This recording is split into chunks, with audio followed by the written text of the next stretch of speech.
Next chapter आत्मविश्वास, confidence. इस chapter में हम देखेंगे कंसंट्रेशन यानी ध्यान क्या होता है, याददाश्त स्थायित्व यानी मेमोरी स्टेबिलिटी क्या होती है, और प्रेजेंस ऑफ माइंड।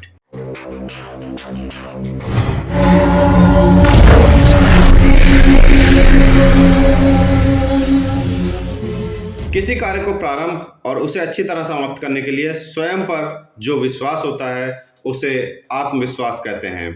आत्मविश्वास इच्छा शक्ति यानी विल पावर के प्रोपोर्शनेट होता है यानी अनुक्रमानुपाती होता है। यदि आपके पास किसी कार्य को प्रारंभ और उसे अच्छी तरह समाप्त करने की इच्छा शक्ति है तो इसका अर्थ है कि आप उस कार्य के प्रति आत्मविश्वासी हैं, कॉन्फिडेंट हैं। किसी कार्य को प्रारंभ करने और अच्छी तरह समाप्त करने के लिए आप में जिस चीज का होना आवश्यक है उसे कहते हैं मजबूत इच्छा शक्ति यानी स्ट्रांग विल पावर, जो कि आपकी परिकल्पना यानी इमेजिनेशन, प्लानिंग यानी योजना और उसके क्रमबद्ध क्रियान्वयन यानी ऑर्डर ऑफ एग्जीक्यूशन पर निर्भर करता है। इच्छा शक्ति ईश्वर प्रदत्त नहीं होती है, इच्छा शक्ति ईश्वर नहीं देते, आप द्वारा विकसित की होती है। इच्छा शक्ति को धीरे धीरे छोटे पैमाने पर सफल होकर भी मजबूत बनाया जा सकता है।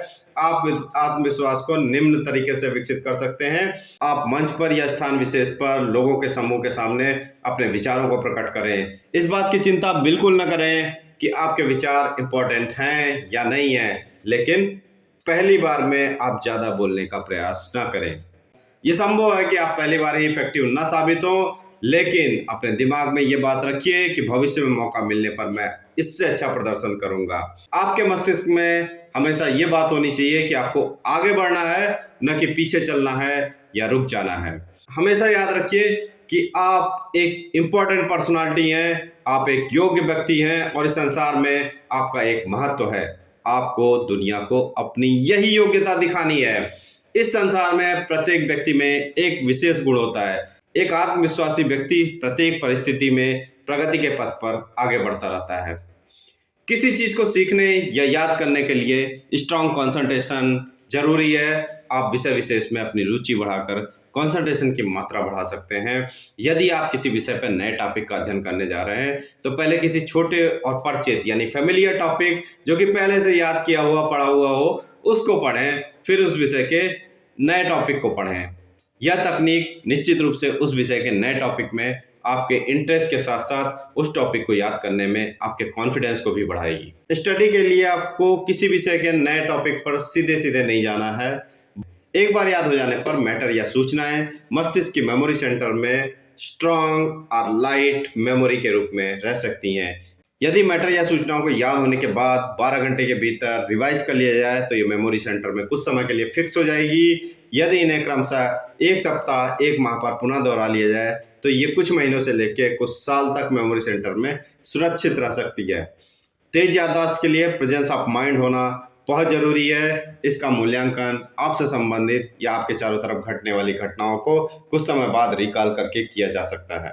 यदि आप किसी नए स्थान पर जाते हैं तो वहाँ की घटनाओं, वस्तुओं आदि को ध्यान से देखिए और रात को सोने से पहले उन्हें क्रमबद्ध तरीके से रिकॉल करने की कोशिश कीजिए। आपके साथ घटने वाली पूरे दिन की घटनाओं को उनके उल्टे क्रम में याद करने की कोशिश कीजिए, अर्थात पहले शाम, फिर दोपहर और तब सुबह की घटनाओं या क्रियाकलापों को। कभी कभी आप भूल जाते हैं थोड़ी देर पहले आपने अपना कलम, चश्मा आदि कहाँ रख दिया। इस तरह की बातों को याद करने की सबसे अच्छी तकनीक यह है कि वस्तु को रखने के बाद के सारे घटनाक्रम को उनके उल्टे क्रम में रिकॉल कर लिया जाए। उदाहरण के लिए मान लीजिए आपने कलम रखने के बाद किचन से एक गिलास पानी लिया, फिर सेब खाया, फिर कपड़े बदले। इन सभी घटनाओं को उनके उल्टे और निश्चित क्रम में अर्थात कपड़े बदलने, सेब खाने और फिर पानी लेने तक याद करने की कोशिश कीजिए। आप पाएंगे कि अचानक ही आपको याद आ जाता है आपने अमुक स्थान पर अपना कलम कहाँ रखा था। परंतु ये तकनीक तभी उपयोग में आ सकेगी जबकि उस स्थान पर वस्तु जो कि यहाँ पे कलम थी को रखते समय मस्तिष्क थोड़ा सा भी कॉन्शियस रहा हो। नेक्स्ट चैप्टर डेली रूटीन यानी नियमित दिनचर्या। इसमें हम देखेंगे इंद्रियां यानी सेंसेस, आनंद यानी प्लेजर और इफेक्टिव टाइम्स यानी प्रभावी समय। इनका क्या रोल है स्मार्ट स्टडी के लिए। Till then, good bye, thank you very much, जय हिंद।